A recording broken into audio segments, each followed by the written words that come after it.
அல்லேலூயா. ரோமர் 12:2. ரோமர் 12:2 எடுத்தவங்க படிக்க பார்ப்போம். ரோமர் 12:2.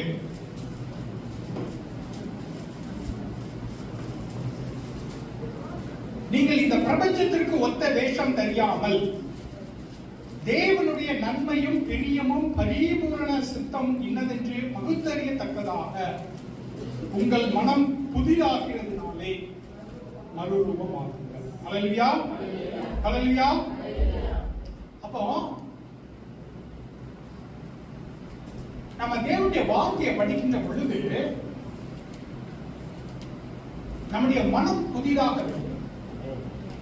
இதுல என்ன போன்ற பவுலப்போஸ்தலன் என்ன எழுதுறார் அப்படின்னு சொன்னா, இந்த உலகத்துக்கு ஏத்த ஒத்த வேஷம் தெரியாமல், இந்த உலகம் எப்படி நடக்குதோ அப்படி நடக்காமல், இந்த உலகம் எப்படி நடக்குதோ அப்படி நடக்காமல் உங்களுடைய மனம் புதிதாக வேண்டும். நம்ம தேவனுடைய வார்த்தையை படிக்கிறதுனாலே நம்முடைய மனதானது, நம்முடைய மனமானது புதிதாக மாற வேண்டும். இந்த கலாச்சாரத்திலே, இந்த சமுதாயத்திலே நாம வளர்ந்த குடும்பத்தினாலே நாம எந்த விதமான ஒரு சமூகத்திலே வாழ்ந்திருக்கிறோமோ அந்த இதுல சில காரியங்கள் இப்படிதான் பண்ணணும் அப்படின்னு இருக்கும். ஆனால் பைபிள் சொல்லுது,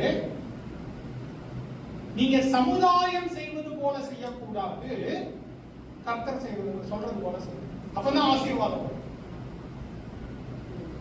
இப்படி தேவனுடைய வார்த்தை நம்முடைய வாழ்க்கையையும் சிந்தனையும் மாற்றும் அப்படின்ட்டு பைபிள்ல எத்தனையோ விதமான வார்த்தைகள் இருக்குது. அதனை நான் கீழ்ப்படிந்து நடந்ததினாலே பலவிதமான காரியங்களிலே நான் உயர்த்தப்பட்டிருக்கிறேன்.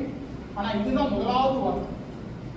1994 நான் சென்னைக்கு வந்த பொழுது அந்த சர்ச்ல இருந்து நாங்க ஏற்காட்டுக்கு நாங்க ரெட்ரீட் போயிருந்தோம். அப்ப பாஸ்டர் இந்த வசனங்களை வைத்து தான் சொன்னாங்க. அப்பதான் தேவனுக்குள்ளாக வந்து ஒரு 3-4 வருடங்கள் ஆகிடுச்சு.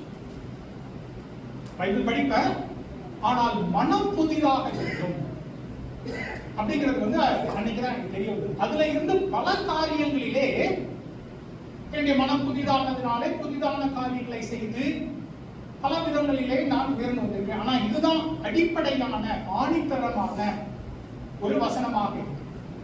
அது என்ன போட்டிருக்குன்னா, இந்த பிரபஞ்சத்திற்கு ஒத்த வேஷம் தெரியாது, இந்த உலகத்தின் பிரகாரமாக நடக்காமல் தேவ வார்த்தை என்ன சொல்லுகிறதோ அப்படியாக நாம் செய்வோம் அப்படின்ட்டு பவுலப்போஸ்தலர் சொல்லிக்கிறார். இந்த வசனத்தை என்னுடைய மனைவி கூட கேட்டேன். நான் மனைவி நான் பேசிட்டு போது நீங்க இதை பத்தி தான் கொடுக்க பாருங்க, இதை பத்தி நீங்க அடிக்கடி பேசியிருக்கிறீங்களா? இந்த வசனம் எனக்கு நான் சொன்ன மாதிரி அடிப்படையான வசனம்ங்கிறதுனால இந்த வசனத்தை நான் எத்தனையோ செய்திகள்ல நான் உங்களுக்கு சொல்லியிருக்கேன். அப்ப இன்னைக்கு நாம என்ன பார்க்க போகிறோம் அப்படின்னு சொன்னா, என்னுடைய வாழ்க்கையில இருந்து ஒரு 3 காரியங்கள், தனிப்பட்ட வாழ்க்கையில, குடும்ப வாழ்க்கையில, ஊழிய வாழ்க்கையில இந்த வசனம் எப்படியாக என்னை வழிநடத்துகிறது, எப்படியாக இந்த உலகம் சொல்லுகிற காரியங்களில் இருந்து வித்தியாசமாக என்னை யோசிக்க செய்தது, எப்படியாக என்னை மாற்றியது அப்படிங்கறத நான் சொல்ல போறேன். உங்களுக்கும் அது பயனுள்ளதாக இருக்கும் என்று நான் ஜெபிக்கின்றேன். ஏன்னா நம்ம எல்லாரும் மாறணும். நம்ம எல்லாருமே நம்ம அப்படியே இல்லையா நான் வித்தியாசமான பண்றேன் அப்படின்னு நினைக்கலாம். நீங்கள் ஆராய்ந்து பார்த்தீங்க அப்படின்னு சொன்னா, பாஸ்டர் நீங்க சொல்லும்போது சொன்னாங்க, வேற ஒரு காரியத்தை பத்தி சொல்லும்போது சொன்னாங்க, நீங்க ஆராதிக்கின்ற பொழுது அந்த ஜாமான உங்களுடைய உடல் உறுப்புகள் எல்லாம் நல்லபடியா வரும் அப்படின்ட்டு எபிரேயர் 4:12 தேவனுடைய வார்த்தையை பற்றி இப்படியாக போகுது. தேவனுடைய வார்த்தையானது அது ஜீவனும் வல்லமையும் உள்ளதா இருக்கிற, ஆனால் என்னவா, ஆத்துமாவையும் ஆவியையும் கழுக்களையும் ஊனையும் பிரிக்கத்தக்கதாக உருவ குத்துகிறதா. பாஸ்டர் நான் தான் சொன்னேன், பல காரியங்கள்ல இன்னைக்கு செய்தி உறுதிப்பட்டது அப்படின்னு சொன்னேன். பாஸ்டர் சொன்னோன்னே எனக்கு இந்த வசனம் தான் ஞாபகத்துக்கு ஜட நம்ம இதைத்தானே சொல்லலாம்னு இருக்கணும். தேவனுடைய வார்த்தையானது அது உங்களுடைய உடல் உறுப்புகள்லாம் ஜாமா இருக்குதுன்னு வச்சுக்கோங்க, உள்ளுக்குள்ள போய் குத்தி எடுத்து அதெல்லாம் ஒழுங்கா பண்ணணும். அப்ப தேவனுடைய வார்த்தையை நம்ம படிச்சு அதனாலதான் ஒரு தீர்க்கதரிசி சாப்பிடுவார், கர்த்தர் சொல்கிற வார்த்தையை சாப்பிடுவார். அப்ப நம்ம தேவனுடைய வார்த்தையை சாப்பிடணும். சாப்பிட போகும்போது என்ன ஆகுது? அது ஜீவனும் வல்லமை உள்ளதா இருந்து என்னதுயா, உங்கள் உடல் உறுப்புகள் எல்லாம் உருவ குத்துகிறதா? எங்கேயாவது பிரச்சனை இருக்குதா? எங்கேயாவது ஏதாவது ஒரு வகையில தவறா நடக்குதா? அது சரிப்படுத்தும். ஜீவனும் வல்லமையும் உள்ளதா இருக்கு. அப்ப நம்முடைய சிந்தனை எல்லா விதத்துல, குடும்ப வாழ்க்கை, தனிப்பட்ட வாழ்க்கை, வேலையில செய்யறது, சமுதாயத்துல நான் இருக்கிறது, பிள்ளைகளை வளர்க்கிறது, மற்ற நண்பர்களோட வளர்க்கிறது, அரசியல் நம்ம என்ன இருக்கிறது, எல்லா விதத்திலும் உங்களுடைய மனம் கொண்டிருக்கிறாங்க. இந்த உலகத்துல ஒரு சொல்லுவாங்க, ஆனா நம்ம எப்படி பைபிள் அப்படி சொல்லுதா, நம்ம அதைத்தான் நம்ம கேட்கணும். அதான் ஆண்டவர் சொல்லுகிறார், கர்த்தராகிய தேவன் உபாகமத்துல சொல்லுவாங்க, நீ கீழ்ப்படிந்து நடந்தால், ஆண்டவர் சொல்றாரு, ஆனால் நீ கீழ்ப்படிந்து நடந்தால் இந்த ஆசீர்வாதங்கள் எல்லாம் வரும். ஏகப்பட்ட ஆசீர்வாதங்கள் அதுல வருகிறது. அப்ப நம்ம கீழ்ப்படிந்து நடக்கிறோமா? அதான் கஷ்டம். முதல் காரியம் என்ன அப்படின்னா, இது வித்தியாசம் அப்படின்னு தெரிகிறது ஒரு பெரிய காரியம். நான் ஒரு நேரம் சொல்லும்போது சொல்லியிருக்கிறேன், அது எப்படிப்பட்டதான ஒரு வித்தியாசம் இருக்கணும் அப்படின்னு சொன்னா, பட்டுப்புழுவுக்கும் பட்டாம்பூச்சிக்கும் உள்ள வித்தியாசம். இப்ப கோழி இருக்குது, யானை இருக்குது, சின்ன யானை பெரிய யானை, இதுல இருந்துதான் இது வந்துச்சு அப்படின்னு நம்ம, கோழி சின்ன இதுல இருந்துதான் இது வந்துச்சு சொல்ல முடியும். பட்டாம்புழுவும் அந்த புழுவையும் பறவையை நீங்க அந்த பட்டாம்பூச்சியை நீங்க பாத்தீங்க அப்படின்னு சொன்னா, இதுல இருந்துதான் இது வந்துச்சா அப்படின்னு சொல்ல முடியும். தவிர்த்து போயிட்டு இருக்குது, ஒரு ஆள் நடந்து போகும்போது அதை மிதிச்சிடலாம், ஆனா பட்டாம்பூச்சி அவ்வளவு அழகா பறந்து போயிட்டு. வித்தியாசம், பெரிதான ஒரு வித்தியாசம். அதுக்கு இதுக்கு சம்பந்தமே தெரியாது.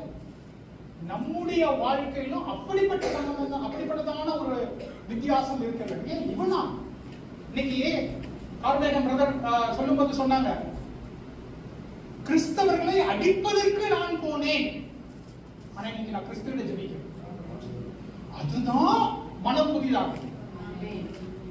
அப்படிப்பட்ட மனம் புதிதாகிறது நம்ம எல்லாருக்கும் எல்லா விஷயங்களிலும் வர வேண்டும். அதுதான் உங்களுடைய ஆத்துமாவையும் ஆவியையும் கழுக்களையும் அது உருவ குத்திக்கிறதாக இருக்கிறது. அப்போ நாம இந்த வார்த்தையானது ஞாயிற்றுக்கிழமைக்கு மட்டும்தான் அப்படிங்கிறது கிடையாது. இந்த வார்த்தையானது என்னுடைய தனிப்பட்ட வாழ்க்கை, குடும்ப வாழ்க்கை, பிள்ளைங்களை வளர்க்கறதுல, வேலையில நான் செய்யறதுல, எல்லாவற்றிலும் இது உருவ குத்தணும். உருவ குத்தி, அப்பா ஜோசப் நீ பண்றது இது தப்பு, இதுல நீ இப்படி மாறணும் அப்படின்னு இந்த வார்த்தையானது உருவ குத்தணும். உருவ குத்தி, அப்பா நான் பாவம் பண்ணேன், நான் தவறு பண்றது இல்லை, நான் பாவம், உன்னுடைய வார்த்தையின் பிரகாரமாக நான் நடக்கவில்லை, அதுதான் பாவம். அவருடைய வார்த்தையின் பிரகாரமாக நான் நடக்கல, அதான் பாவம். அப்பா என்ன மாற்ற. அப்படி நாம் செய்கின்ற பொழுது எல்லா விதத்திலும் நமக்கு ஆசீர்வாதங்கள். நாம் என்ன நினைக்கிறோம், இந்த உலகமானது எல்லா விஷயங்களிலும் ஏதாவது ஒன்று சொல்லும். சரிங்களா? நம்ம ஒரு சில காரியங்களை நம்ம பார்க்கலாம், உங்களுக்கே தெரியாது நான் அப்படி பண்றோம் அப்படின்னு. நான் என்னுடைய வாழ்க்கையை நான் சொல்றேன் அப்படின்னு சொன்னா பெருமைக்காகல, நீங்களாம் பார்த்துருக்கீங்க. அப்ப உங்களுக்கு தெரியும், ஓ இப்படிதானா அப்படிங்கிறது உங்களுக்கு தெரியும். நான் சொல்லும் பொழுது ஆமா நான் அதை பண்ணி பார்த்துருக்கிறேன், நீங்க அப்படி பண்ணிருக்கிறீங்க அப்படின்னு உங்களால சொல்ல முடியும். அதனாலதான் என்னுடைய சாட்சியை நான் சொல்லுகின்றேன். அப்ப தேவனுடைய வார்த்தை வருகின்ற பொழுது, உங்களுடைய சூழ்நிலையில நீ இப்படி பண்றது தப்பு அப்படின்னு வார்த்தை வருகின்ற பொழுது நாம என்ன நினைக்கிறோம், நான் நல்லா கேட்கிறேன் அப்படின்னு நினைக்கிறோம். ஆனா நிறைய நேரத்துல கேட்கறதோட விட்டுட்டு, பாஸ்டர் ஒரு நேரம் மெசேஜ் கொடுக்கணும்னு சொன்னாங்க, இந்த காதுல வாங்கி அந்த காதுல உருவ குத்துறதுக்கு உள்ளுக்கு போறது இல்லை. உருவ குத்துவதற்கு உள்ளுக்கு போகணும், வார்த்தைக்கு உள்ளுக்கு போகணும், அப்பதான் மாறும். நம்ம பைபிள்ல இருந்து ஒரு 2 எடுத்துக்காட்டு பார்த்துட்டு நான் அந்த மற்ற 3 காரியங்களை நான் சொல்றேன். 2 ராஜாக்கள் 5ல நம்ம பார்த்தோம் அப்படின்னா, நாமான் அப்படிங்கிற ஒரு பெரிய ராணுவ தலைவன் இருக்கிறான். சிரியா தேசத்தினுடைய ராணுவ தலைவன் இருக்கிறான். அவர் ராணுவ தலைவர். அதுல போட்டிருக்குது எத்தனையோ விதமான ஜெயங்களை கொண்டவன், போர்ல பெரிய வெற்றிகளை கண்டவன். அதனால அந்த ராஜா அவனை அதிகமாக கனப்படுத்தி வைத்திருந்தான். ஆனா அவனுக்கு வியாதி இருந்துச்சு, தீராத வியாதி. அப்போ ஒரு பெரிய அதிகாரி, அவனுக்கு ஒரு வியாதி இருக்குது. அவன் வீட்டிலே இருக்கிற ஒரு யூத வேலைக்கார பெண் என்னதான் சொல்றா, சமாரிய தேசத்திலே ஒரு தீர்க்கதரிசி இருக்கின்றான், நீ அவரை போய் பாரு, சரியா போயிடும். இதுல ஏதாவது உங்களுக்கு இப்படி சொல்றதுல நீங்க கேக்குறீங்க, ஒரு டாக்டர் இருக்காங்க, நீங்க போய் பார்த்துருவாங்க அப்படின்னு அந்த வேலைக்காரன் சொல்லிக்கிறான். அந்த சமாரிய தேசத்திலே ஒரு தீர்க்கதரிசி இருக்கின்றான், இவ்வளவுதான் சொல்லியிருக்கிறான். இதுல ஏதாவது உங்களுக்கு குழப்பமா தெரியுதா? இப்ப உங்ககிட்ட வந்து சொல்றாங்க, ஜேக்கப் பிரதர் நீங்க இங்க போங்க, நீங்க எங்க போவீங்க? இந்த டாக்டர்கிட்ட போவீங்க. அந்த சீரிய தேசத்துல, அந்த சமாரிய தேசத்துல இருக்கிற அந்த ஒரு தீர்க்கதரிசிக்கு நீங்க போவீங்க. கரெக்டா? இந்த நாமான் என்ன பண்றாரு? அவர் யார்? படை தலைவனாக இருக்கிறார். அவனுடைய உலகத்திலே இந்த பிரபஞ்சத்துக்கு ஏற்ற ஒத்த வேஷம் தெரியாமல், இந்த உலகத்தினுடைய போக்குக்கு நீங்கள் போகாமல், அவனுடைய உலகத்திலே ராணுவ தலைவன் யாரை போய் பார்ப்பான்? இன்னொரு ஒரு ராணுவ தலைவனை தான் போய் பார்ப்பான். இல்லைன்னா என்ன பண்ணுவான்? அவன் இன்னொரு ஒரு ராஜாவை போய் பார்ப்பான். அவனுக்கு வந்த அறிவுரை என்ன? அந்த வேலைக்கார பெண் என்ன சொல்றான்? சத்தமா சொல்லுங்க பாப்போம். தீர்க்கதரிசியை பார் அப்படின்னு சொல்றான். நீங்க அந்த 2 ராஜாக்கள் 5 நீங்க படிச்சீங்க அப்படின்னா 1ல இருந்து 14 வரைக்கும் உள்ளது நீங்க படிச்சா அவன் எங்க தெரியுமா போறான்? நீங்க கெஸ் பண்ணுங்க பாப்பா, அவர் எங்க போனாரு சொல்லுங்க பாப்பா. எங்க போனாரு? அவருக்கு வந்த அறிவுரை என்ன? அவர் எங்க போறாரு? ஏன்? இந்த உலகத்துக்கு ஏத்த ஒத்த வேஷம். இப்ப நீங்க நின்று கேக்குறீங்க ஒரு இடத்துல, நாங்க போனோம், எப்படிப்பா போனோம்? நேரா போ அப்படின்னா நீங்க பாட்டு இப்படி போறீங்க. அவங்க பாப்பா என்ன பைத்தியக்காரனா இருக்கிறாங்களா? நேரா பார்த்தோம்னா லெஃப்ட்ல போறான். இன்னைக்கு நாம அப்படிதான் பண்ணிட்டு இருக்கிறோம். நாமான் அவனுக்கு தெளிவான ஒரு அறிவுரை வருகிறது. சர்ச்சில் பாஸ்டர் சொல்றாரு, நீங்க 9 மணிக்கு வந்திருக்கப்பா அப்படிங்கிறாரு. நீங்க டெய்லி பைபிள் படிங்க. இதை விட தெளிவா என்னத்தை சொல்ல முடியும்? நேரா போ அப்படின்னு சொல்றாரு. நீங்க என்ன பண்றீங்க? நல்லா கேட்டுட்டு என்ன நாமான் அவனுக்கு என்ன வருது? அந்த தீர்க்கதரிசியை போய் பாருங்க வருது. அவன் என்ன பண்றான்? நல்லா கேட்டு ஆமாங்க ஓகேங்க அப்படின்னு நேரா ராஜா ராஜா சொல்றாரு, ஏண்டா நம்ம கிட்ட பிரச்சனை பண்றதுக்காக வந்திருக்காண்டா. ஃபர்ஸ்ட் படிங்க, நம்மகிட்ட பிரச்சனை பண்றதுக்காக வந்திருக்கான். நானா அவனை குணப்படுத்த முடியும் அப்படின்னு சொல்றேன். ஏன்? இந்த உலகத்துக்கு ஏற்ற ஒரு விஷயம். ஏன்னா அவன் உலகத்துல ராஜா கிட்ட தான் போவாங்க, அவன் உலகத்துல ராணுவ தலைவனுக்கு தான் போவாங்க.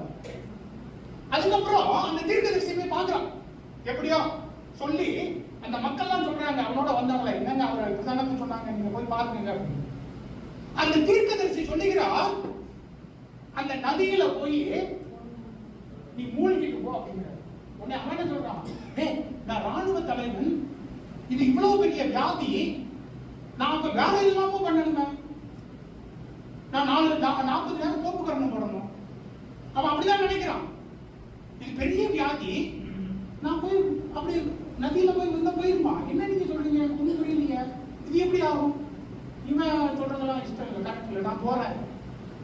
அவனுடைய அறிவுரை கரெக்டா இருக்குது, தெளிவாக இருக்கிறது. தீர்க்கதரிசி போய் பாரு, தீர்க்கதரிசி சொல்றதை செய்யி. இன்னைக்கு பாவத்துல நம்ம இருக்கிறோம். நம்ம மனசெல்லாம் ரொம்ப அழுவா இருக்குது. நான் ரொம்ப பெரிய தப்பு பண்ணிட்டேன். உடனே நம்ம என்ன நினைக்கிறோம்? நான் பெருசா காரியம் பண்ணணும், 10,000 பேருக்கு வசனம் போடணும், அப்படின்னாதான் என் பாவம் போகணும், நான் ஒரு பெரிய வீடு கட்டி கொடுக்கணும், அதனாலதான் என் பாவம். பைபிள் என்ன சொல்லுது? இயேசு கிறிஸ்து மரித்து உயிர் தெழுந்தா அதை விசுவாசிச்சா போதும், அதனாலதான் உனக்கு ரட்சிப்பு. வேற எதுலயும் ரட்சிப்பு இல்ல. அது எப்படி? எனக்கு புரிய மாட்டேங்குது. நான் பெரிய காரியமா செய்யணுமே. இவன் என்ன சொல்றான்? நம்ம என்ன சொல்றான்? இதெல்லாம் எப்படி ஒத்து வரும்? எனக்கு சரியா போயிருப்பான். எப்படி இதெல்லாம் ஒத்து வராத? இந்த உலகத்துக்கு ஏற்ற ஒத்த விஷயம். இந்த உலகம் அப்படிதான் சொல்லுது. உடனே அவன் என்ன பண்றான்? நான் தான் குடிக்க மாட்டேன். உடனே உள்ள வந்தா சொல்றான், ஐயா இவ்வளவு தூரம் வந்துட்டீங்க ஐயா, இது மட்டும் தானே போய் பண்ணிருங்க. தேவனுக்கு கீழ்ப்படிந்து தேவ வார்த்தைக்கு கீழ்ப்படிந்து பண்ணும் பொழுது என்ன ஆகுது? அவனுக்கு வியாதி பண்ணுவாங்க. அவனால நம்ப முடியல. இவ்வளவுதானா, அவ்வளவுதானா, சரியாச்சா? தேவனுக்கு கீழ்ப்படுகின்ற பொழுது சங்கீதம் 1ல போட்டிருக்குது, உங்களுடைய வாழ்க்கையானது ஆசீர்வாதமாக இருக்கும். 126 சங்கீதத்தில் சொல்லி இருக்கிறது, கர்த்தர் உங்களை ஆசீர்வதிக்கின்ற பொழுது சிறையிருப்பை திருப்புகின்ற பொழுது. உண்மையா எனக்கா நடக்குது? உண்மையா எனக்கா? நான் நம்ப முடியலையா? கர்த்தருக்கு கீழ்ப்படுகின்ற பொழுது, உலகத்துக்கு இல்ல கர்த்தருக்கு கீழ்ப்படுகின்ற பொழுது சொப்பனமான. நான் எதிரே நேரம் ராணிக்கு சொல்லுவேன், கிள்ளி பாருமா, நமக்கு தான் நடக்குதா? கர்த்தருக்கு கீழ்ப்படுகின்ற பொழுது நாம என்ன நினைக்கிறோம்? பெருசா பண்ணணும், பெரிய பாவம் பண்ணிட்டோம், அதனால நம்ம பெரிய காரியம் பண்ணணும். ஆண்டவர் என்ன சொல்றாரு? பைபிள் என்ன சொல்லுது? தேவனுடைய நாமத்திலே தேவனுடைய வார்த்தையிலே விசுவசித்து இயேசு கிறிஸ்துவினுடைய நாமத்துல மட்டும்தான் ரட்சிப்பிற்கு அடையவே இல்லை. நீ அதை மட்டும் பண்ணாத, வேற ஒண்ணுமே பண்ண மாட்டான். அவ்வளவுதான். நாம கதான் நடந்தது. இந்த உலகத்தினுடைய ஒத்த வேஷம் நம்ம எல்லாத்துலயும் அப்படிதான் இருக்கிறோம். ரெண்டாவது நம்ம பார்க்கிறோம், உங்களுக்கு எல்லாம் தெரிஞ்சதா, மத்தேயு 2ல ஞானிகள் அவங்க ஒரு நட்சத்திரத்தை பார்க்கறாங்க. ஆகா, இந்த உலகத்தினுடைய ரட்சகர் வந்திருக்கிறார், ஒரு ராஜா பிறந்திருக்கிறாரு, மெசியா பிறந்திருக்கிறார் தெரியுது. அவங்க ஞானிகள். இது பைபிள்ல இல்ல.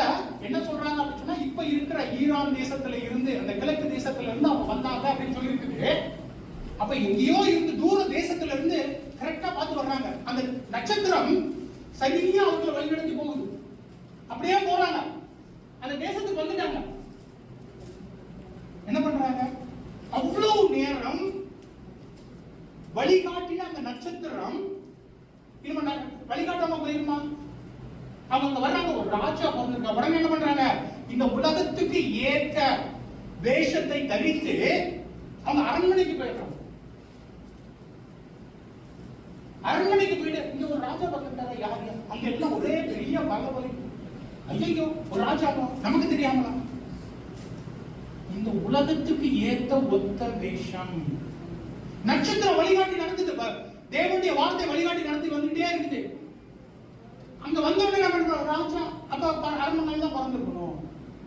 நம்முடைய சிந்தனை மாறும்.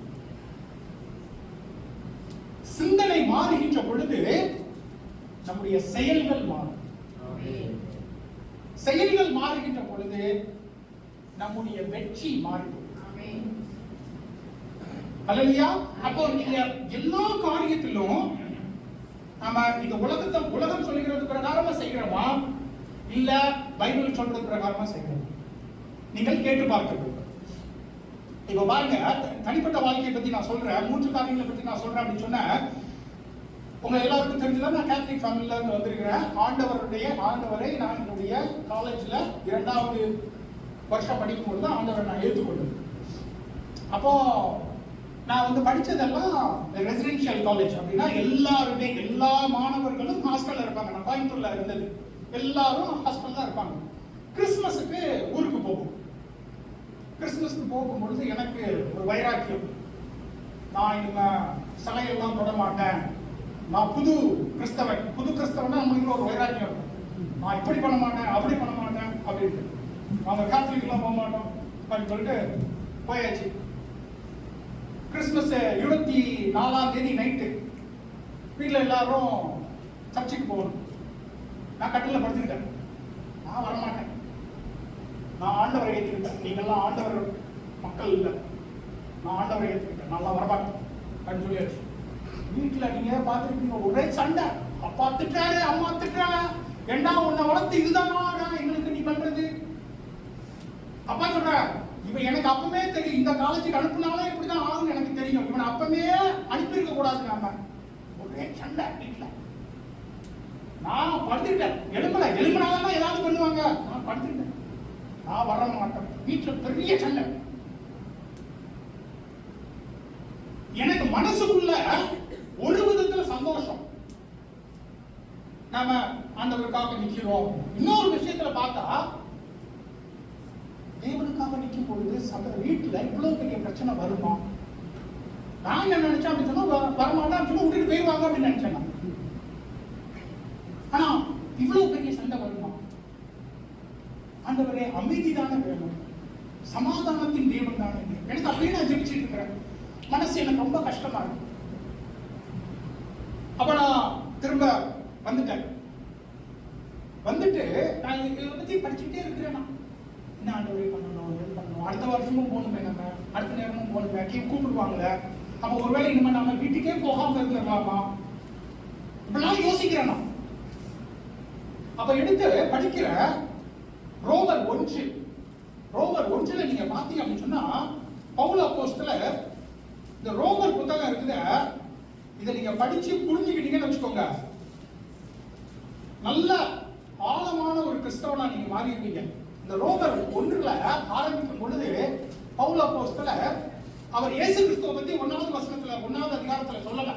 அவர் என்ன சொல்றாருன்னா, இந்த உலகம் எப்படியாக இருக்கின்றது அதை நீங்க பாருங்க. அதை பார்த்தாலே கடவுள் அவர் ஆண்டவர் இருக்கிறாருன்னு உங்களுக்கு தெரிஞ்சிடும். இப்ப நீங்க ஒரு பேனா இருக்குது, இந்த பேனா பண்றதுக்கு தானா வந்துருமா? எத்தனை பேர் அதுக்கு பண்ணிடுறாங்க. ஒரு நட்ராஜ் பென்சில் வச்சிருக்கீங்க, வயசானவங்க சின்ன பிள்ளைங்க எல்லாம் இப்போ பென்சில் தான் யூஸ் பண்றது இல்லை, எல்லாம் போன்ல தான் பண்றாங்க. அந்த நட்ராஜ் பென்சில் பண்றதுக்கு 1000 பேர் வேலை செய்யும். ஆனா இந்த உலகம் இப்படி இருக்குது அப்படின்னு சொன்னா தானா வந்துருமா? அப்ப அதுதான் பவுல் அப்போஸ்தலர் 1வது அதிகாரத்துல சொல்றாரு.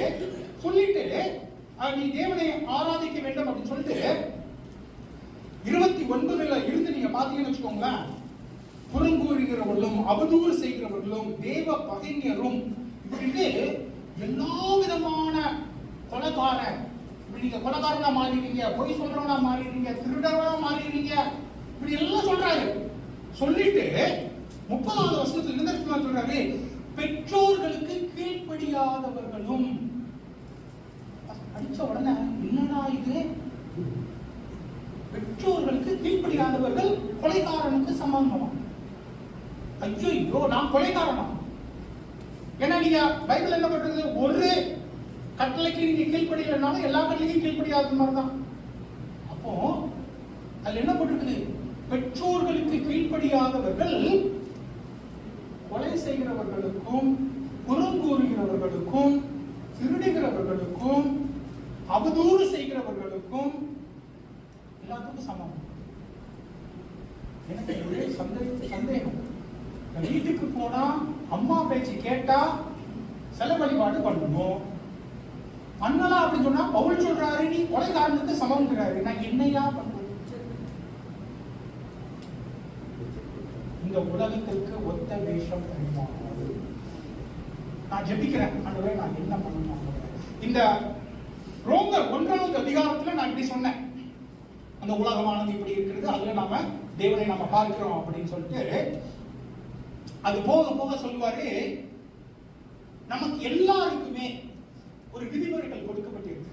நமக்கு தெரியும் எது தவறு எது சரி அப்படின்னு தெரியும். ஆனா பவுல் அப்போஸ்தலர் சொல்லுகிறாங்க, எனக்கு எது தவறு தெரிந்தும் நான் அந்த தவறையே பாவத்தையே நான் செய்கிறேன். நிதர்சனமான மனிதன் நான், என்னால பண்ணாம இருக்க முடியல அந்த பாவத்தை அப்படின்னு சொல்றாரு. அப்படின்னு சொல்லிட்டு சொல்லுவாரு, விசுவாசம் எப்படி வருமா? தேவனுடைய வார்த்தையை கேட்பதனால.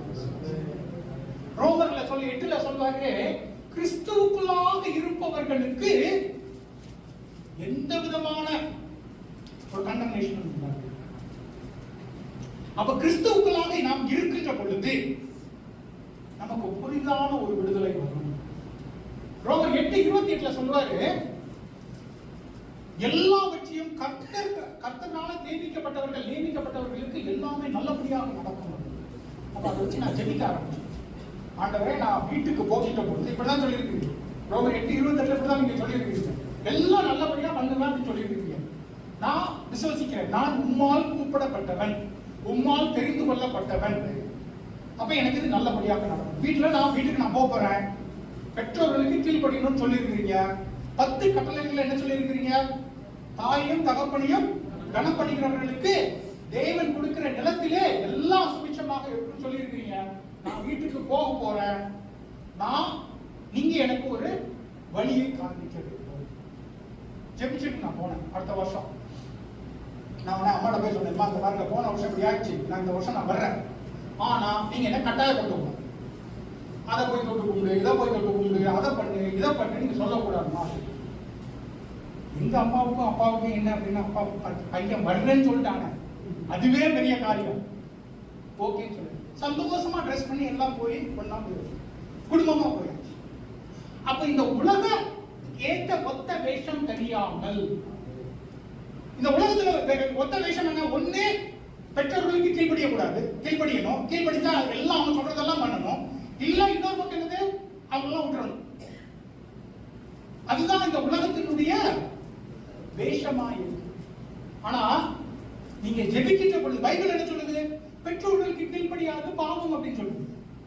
அப்ப நீங்கள் ஜெபிக்கின்ற பொழுது பெற்றோர்களுக்கு கீழ்ப்படிந்து கர்த்தருக்கும் கீழ்ப்படிய அவர் வழிகளை அதுதான் உங்களுடைய மனம் புதிதாகும்.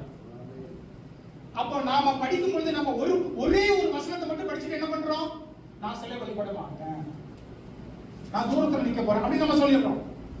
10 கட்டளைகள் முதலாவது கட்டளை என்னது, சிலை வழிபாடு கூடாது, நானே கர்த்தர். ஆனா போகும்பொழுது என்ன சொல்லுது, உனக்கு கொடுக்கப்பட்ட தேசத்திலே நீ சுகமா இருக்கும்படியாக தாயையும் தகப்பனையும் கனப்படுத்துவாங்க. எப்படி பண்ண முடியும், அங்கதான் போச்சு. அல்லேலூயா.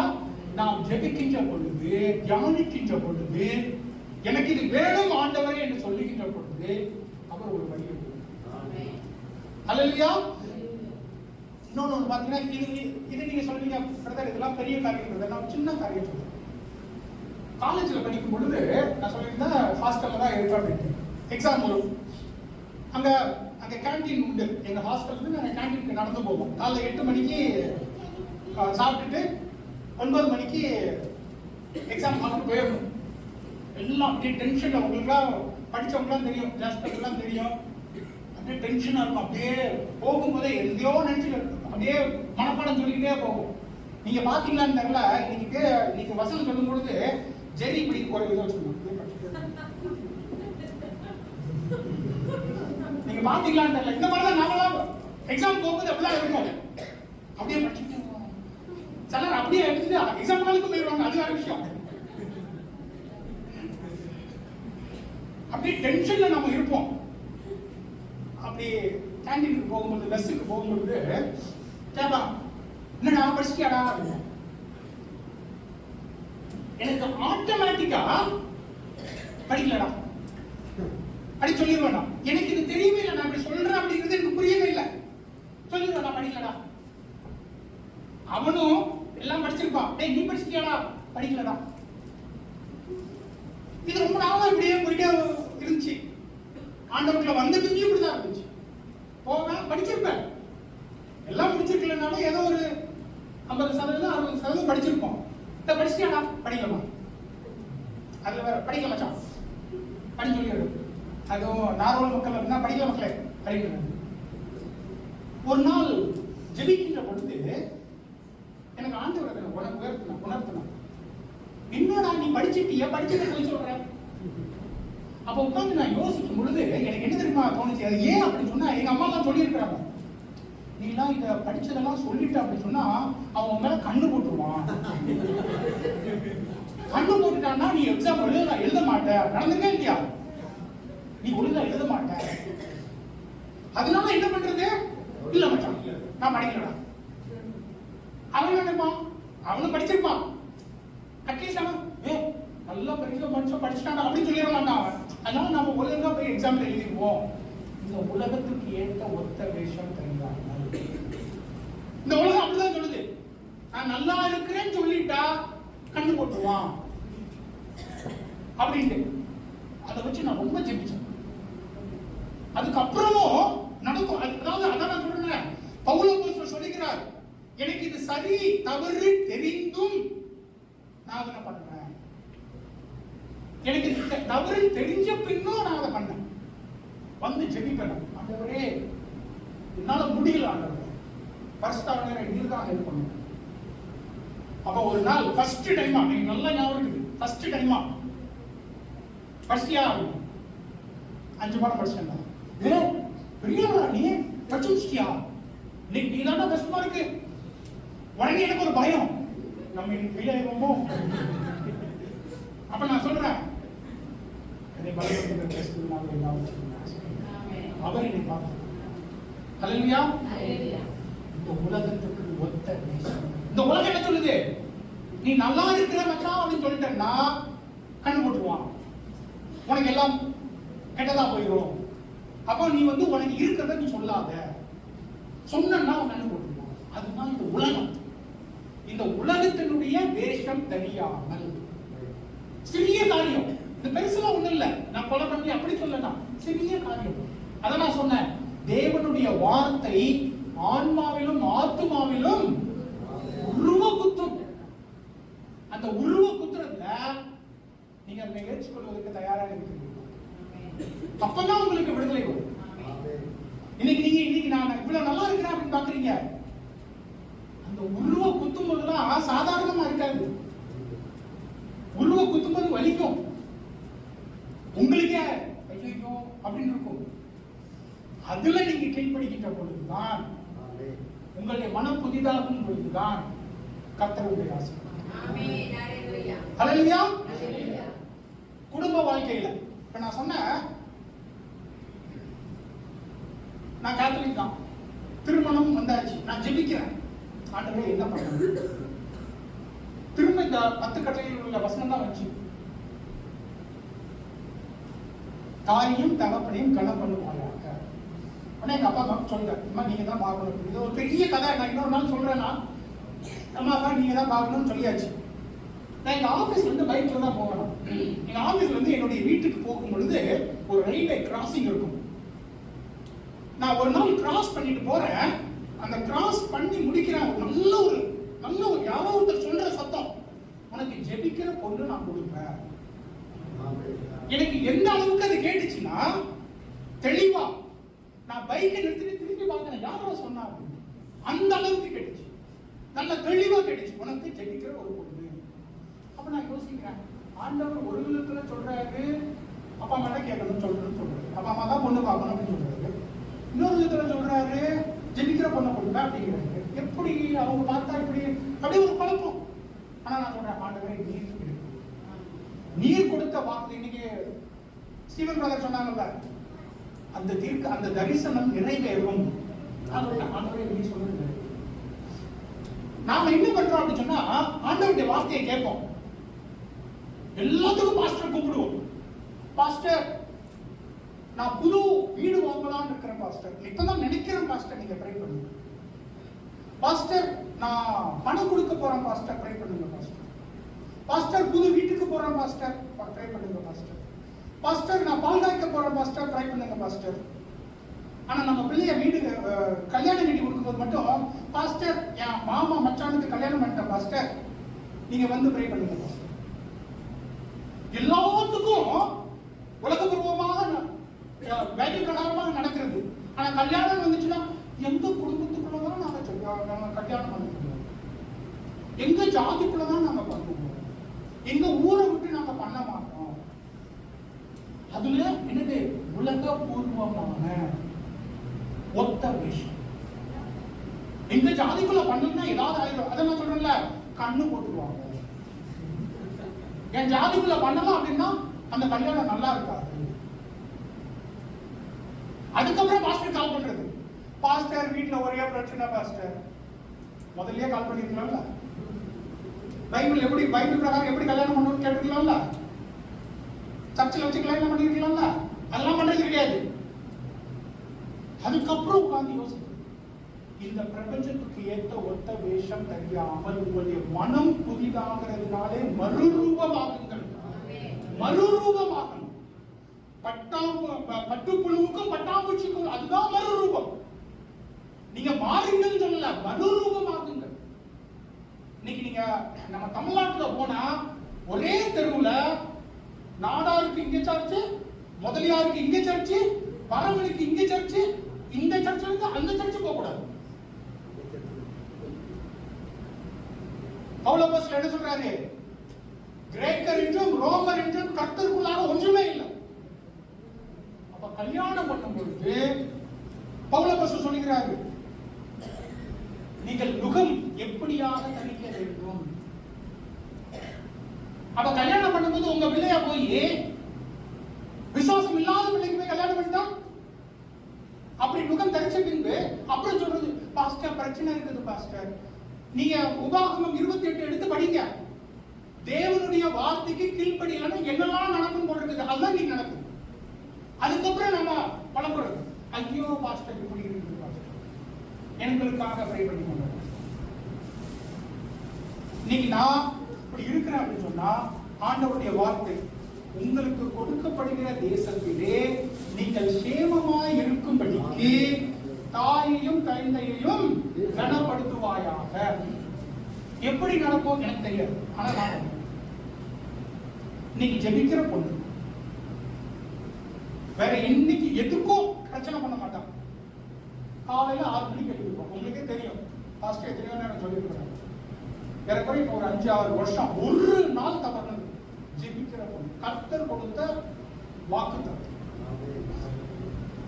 நான் கல்யாணத்துக்கு போய் உட்கார்ந்து இருக்கிறேன், பேசுறோம், ஃபர்ஸ்ட் டைமா பேசுறோம்.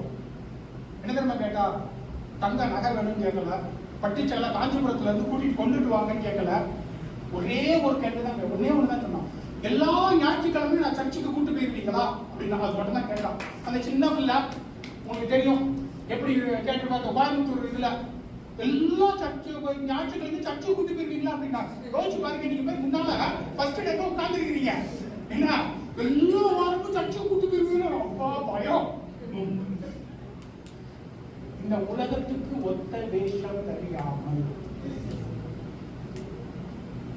இன்னைக்கு ஏன் தேவன் கொடுத்த தேசத்திலே நான் சந்தோஷமாக இருக்கிறேன் என்றால், கர்த்தர் கொடுத்த வாக்குத்தத்தம், கர்த்தர் கொடுத்த கட்டளை, உங்களுடைய ஆத்துமாவை ஊடுருவுகிற அந்த வார்த்தைக்கு நீங்கள் கீழ்ப்படிய தயாராக இருக்கிறீர்கள். உங்களுடைய மனம் புதிதாகிறதற்கு நீங்கள் தயாராக இருக்கிறீர்களா? உங்க வீட்டுல கல்யாணத்துக்கு நீங்க ரெடியா இருக்கிறீங்களா? முதல்ல கேட்கணும், பாஸ்டர் என் பையன் என் பொண்ணு கல்யாண வயசுக்கு வந்தாச்சு பாஸ்டர், நாங்க கல்யாணத்துக்கு எடுக்க போறோம், நீங்க என்ன சொல்லுங்க? முதல்ல கேள்வி, முதல்ல அப்பா எனக்கு ட்ரை பண்ணுங்க அப்படின்னு நம்ம அதுல இருந்து ஆரம்பிக்கணும். எந்த ஜெபிக்கிற பொண்ணா இருந்தா போதும், ஜெபிக்கிற பையனா இருந்தா போதும், கோயிலுக்கு சபைக்கு வர்ற பையனா இருந்தா போதும், ஜாதி வேண்டாம், என் குடும்பத்துக்குள்ளதான் இருக்கணுங்கிறது வேண்டாம், என் குருக்குள்ளதான் இருக்கணுங்கிறது வேண்டாம், ஜெபிக்கிற சபைக்கு போற பைபிள் படிக்கிற பிள்ளையா இருந்தா சொல்றது நீங்க தயாராக. இந்த பிரபஞ்சத்துக்கு உரிய ஒத்த வேஷம் தெரியாமல் இருக்க தயாராக இருக்கு. ஹல்லேலூயா, ஹல்லேலூயா, ஹல்லேலூயா, ஹல்லேலூயா, ஹல்லேலூயா. இல்லன்னா நாமன் மாதிரி தான் இருக்கு. ஜோசப் பிரதர் சொல்றதெல்லாம் கேட்டுட்டு நேரா போன் சொல்றது அப்படி நேரா போயிடும் சைக்கிள். அப்புறம் எங்கேயாவது இடிச்சுக்கிட்டு ஐயோ விவகாரத்து வந்துருச்சு, பிள்ளைக்கும் பொண்ணுக்கும் பிரச்சனையாச்சு அப்படின்னு. அப்புறம் நாமன் மாதிரி தான். ஹல்லேலூயா. அப்போ நீங்க எப்படியாக இருக்கீங்க? அதுக்கப்புறம் பாத்தீங்கன்னா பேதுருல கல்யாணத்தை பத்தி நான் சொல்றேன். இந்த உலகத்தினுடைய பிரபஞ்சம் எப்படி? கணவன் கர்வமா இருக்கும், மனைவி நடக்காய் மாதிரி இருக்கும். சொல்றதெல்லாம் கேட்கல, உனக்கு ஏதாவது தெரியுமா? நான் ரொம்ப படிச்சேன், நான் சொல்றேன் நீ கேளு. ஆனா பேதுரு எழுதமா சொல்றாரு, 1 பேதுருல நீங்க பாத்தீங்க அப்படின்னு சொன்னா 3வது அதிகாரத்திலே 3:7 புருஷர்களே மனைவியை கனம் பண்ணுங்கள், கனம் பண்ணுங்கள். 2வது அதிகாரத்துல அவர் சொல்லுவாரு ராஜாக்களை கனம் பண்ணுங்கள் அப்படின்பாரு. அப்போ புருஷர்கள் என்ன தெரியுமா பண்ணுமா, கணவர்கள் என்ன தெரியுமா பண்ணுமா, ராஜாக்களை நீங்கள் எப்படியாக கனம் பண்ணுவீர்களோ அதே மாதிரி உங்க மனைவிகளை நீங்கள் கனம் பண்ணுங்க. அதான் பைபிள் சொல்லுது. இந்த உலகம் என்ன சொல்லும்? காலுக்குள்ளேயே தான் இருக்கணும், கீழே தான் இருக்கணும் சொல்லுவாங்க. ஆனா பைபிள் என்ன சொல்லுது? யோசிச்சு பாருங்க, கணவன் மனைவியை கனம் செய்ய வேண்டுமா, மரியாதை செலுத்த வேண்டுமா? எப்படிப்பட்டதான ஒரு குடும்பமாக பைபிள் சொல்லுது பார்த்தீங்களா? கணவன் மனைவியை கனம் செய்ய வேண்டும். அல்லேலூயா. நீதிமொழிகள் 31 போட்டிருக்குது, அந்த ஸ்திரியானவள் என்னெல்லாம் பண்ணுவான்னு போட்டிருக்கு. நான் கல்யாணமான புதுசுல ராணியோட, ஏன்னா நம்ம எல்லா பெண்களும் அப்படிதான், சமைக்கணும், வெள்ளை கத்து கொடுக்கணும், பாத்திரம் வளர்க்கணும், துணி துவைக்கணும், அவ்வளவுதான் மனைவியோட வேலை. நான் இந்த 31 எடுத்து சொல்லுவேன், அம்மா நீ இதைத்தான் பண்ணணும், இது எல்லாம் பண்ணணும். ஒவ்வொரு நாளும் அவளுக்காக ஜெபிக்கிறாங்க. இப்போ 45 வயசுல ஸ்விம்மிங் கத்துக்கிட்டாங்க, 47 வயசுல கார் ஓட்டுறாங்க. அல்லேலூயா. நீதிமொழிகள் 31 உள்ளதான ஸ்திரீ, அதுதாங்க தேவன் ஆசீர்வதிக்கிறது. இந்த உலகத்தினுடைய ஒத்த வேஷம் தெரியாமல் கொண்டாடினா இப்படிதான் இருக்கணும், வீட்டுக்குள்ளேயே அடைஞ்சிருக்கணும், அதை சொல்லலாம் பைபிள். நீதிமொழிகள் 31 என்ன சொல்றதுன்னு எடுத்து படிக்கிறீங்க, வாசிச்சு படிச்சு பாருங்க. அப்படிப்பட்டதாய் அதுதாங்க பைபிள் சொல்லுது. அப்பதான் இந்த உலகத்திலே நீங்கள் சாட்சியாக இருக்க முடியும். அப்போ அது புருஷர்களுக்கு கொஞ்சம் குத்தம். அது எப்படி மற்றவங்களாம் சேர்ந்து அவளை நல்லபடின்னு சொல்லிட்டாங்கன்னா நம்மளுக்கு ஒரு மாதிரி இருக்கும். அதைத்தான் பைபிள் போட்டிருக்குது, உன்னுடைய ஆத்மாவிலே உள்ளுக குத்திக்கிறதாக இருக்கிறது, அதற்கு நீங்கள் தயாராக இருக்கிறீர்கள். நாம என்ன பண்ணி இருக்கிறோம், நல்லா ஆசீர்வாதமானதெல்லாம் எனக்கு தான், இந்த உருவ குத்துறதுலாம் நமக்கு கிடையாது, மற்றவங்களுக்கு இருக்கு. அதனாலதான் நம்ம வளர்றது. நீங்கள் வளர வேண்டும் என்றால், ஆசீர்வாதமாக இருக்க வேண்டும் என்றால், 1வது சங்கீதத்தில் இருக்கிற ஆசீர்வாதங்கள் உங்களுடைய வாழ்க்கையில வரணும் அப்படின்னு சொன்னா, ஆண்டவர் என்ன சொன்னாரு, கர்த்தராகிய இயேசு கிறிஸ்து என்ன சொன்னாரு, நீ கேட்கிறது மட்டுமல்ல, நாம மாதிரி கேட்டுட்டு அப்படியே போயிட்டு அங்க வரைக்கும் போயிட்டு ராஜா கிட்ட போயிரு, இந்த உலகத்துக்கு ஏத்த ஒத்த வேஷம். அப்ப நீங்க அதை செய்வதற்கு தயாராக இருக்கிறீர்களா? மற்றவெல்லாம் கிண்டல் அடிப்பான், கேலி அடிப்பான், நீங்கள் செய்வதற்கு தயாராக இருக்கிறீர்களா? மனம் புதிதாவதற்கு, மறுரூபம் ஆவதற்கு தயாராக இருக்கிறீர்களா? கடைசியா நீங்க பாத்தீங்கன்னா ஊழியத்தை பத்தி நான் சொல்றேன். நான் காலேஜ்ல படிக்கும் பொழுது கடைசி வருஷத்துல நாங்க பவர் மினிஸ்ட்ரி நம்ம உண்டு, பிரதர் டிஜிஎஸ் தினகரன் தலைமையில நடக்கும். அந்த கடைசி நாள்ல தீர்க்க தரிசனம் சொல்லுவார். ஒவ்வொருத்தர் மேலையும் அட்டன் பண்ண ஒவ்வொருத்தர் மேலையும் கை வச்சு சொல்லுவாரு. எனக்கு முன்னால அட்டன் பண்ணவங்க எல்லாம் பெரிய பெரிய சாட்சிகள் சொல்லிட்டாங்க, அப்படியே நடக்கும் அப்படின்னு. உடனே நான் அந்த கடைசி நாள் நிக்கிறேன், எனக்கு ஒரே ஒரு எதிர்பார்ப்பு, என்ன சொல்ல போறாங்க, அதை அப்படியே நடக்க போகுது, எதிர்பார்ப்புல நிக்கிறேன். முன்னால உள்ளவங்களுக்கு ஒரு 3 நிமிஷம் 4 நிமிஷம் கை வச்சு சொல்றாரு. நான் போறேன், தலையில கை வச்சு தேவானை போல பயன்படுத்துவேன் அப்படின்னு சொல்லிட்டு கை எடுத்துட்டாரு. எனக்கு அப்படியே முடிஞ்சிச்சா? எல்லாருக்கும் 3-4 நிமிஷம் சொன்னாரு, நம்மளுக்கு உள்ளதான் முடிஞ்சுதா? அங்க போன உடனே அங்க வாலண்டியர்ஸ் இருப்பாங்க, அவங்க எழுதி வச்சிருக்காங்க, பிரதர் உங்களுக்கு டேப் ரெக்கார்டர் வேணுமா அப்படின்னு. என்னையா டேப் ரெக்கார்டர், சொன்னதே ஒரே வார்த்தை, இதுல என்ன டேப்ல நீங்க சொல்ல போறீங்க அப்படின்னு சொல்லி கோவத்துல நான் வந்துட்டேன்.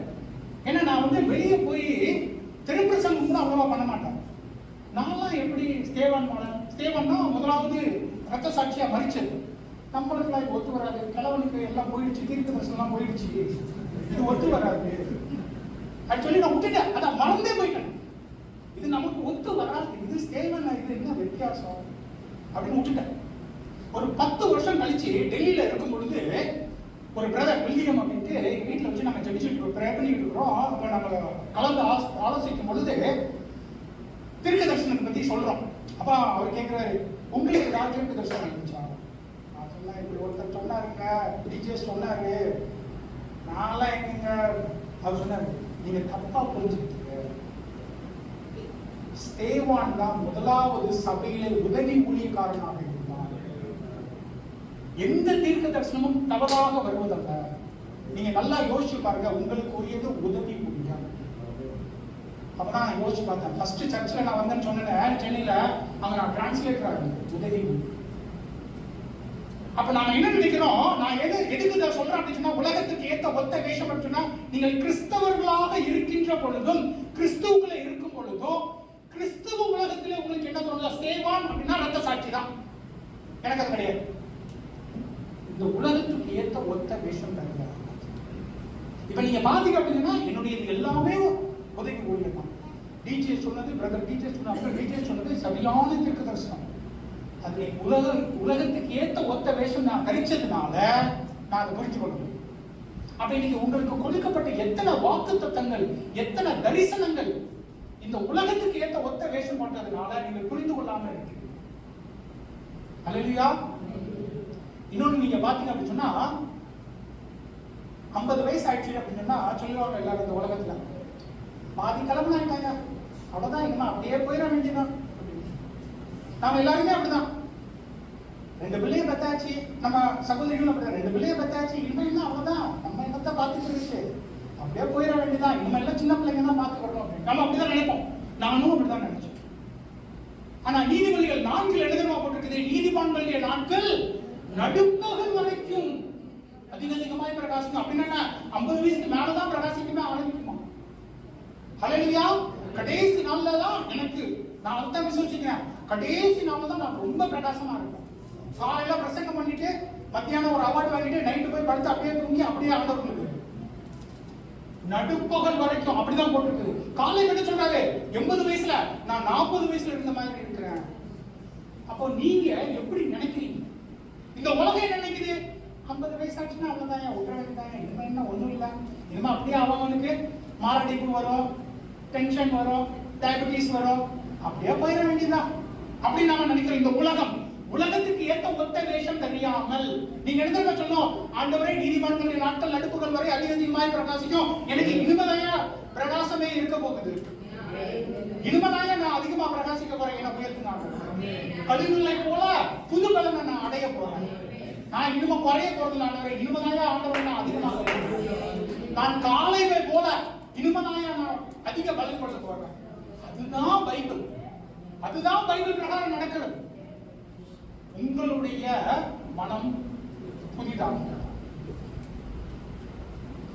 தேவனுடைய வார்த்தை ஆத்மாவையும் கணுக்களையும் உருவ குத்துகிறதாக இருக்கு. நீங்க அதை அலோவ் பண்ணுவீங்களா? குத்துவதற்கு விடுகிறீர்களா? அதை நீங்கள் ஏற்றுக்கொள்கிறீர்களா? அப்படியாக நடக்கிறீர்களா? நம்ம இதை வாசிச்சு முடிச்சிடலாம்.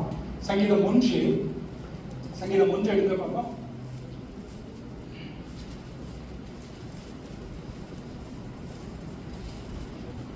சங்கீதம் 1 கடைசியில் எழுதமா போட்டிருக்குது. சரி, கர்த்தருடைய வேதத்தில் பிரியமாய் இருந்து இரவும் பகலும் அவருடைய வேதத்தில் தியானமாய் இருக்கிற மனுஷன் அவன் நீர்க்கால்களின் ஓரமாய் நடப்பட்டு தன் காலத்தில் கனிகளை தந்து இருக்கிற மரத்தை போல இருப்பான். இந்த வாக்குத்தத்தம் தான் உங்களுடைய வாழ்க்கையில் உண்மையாகும். இந்த தேவனுடைய வார்த்தை பிரகாரமாக செய்யுங்கள். தேவன் ஆசீர்வதிப்பார். ஆமென்.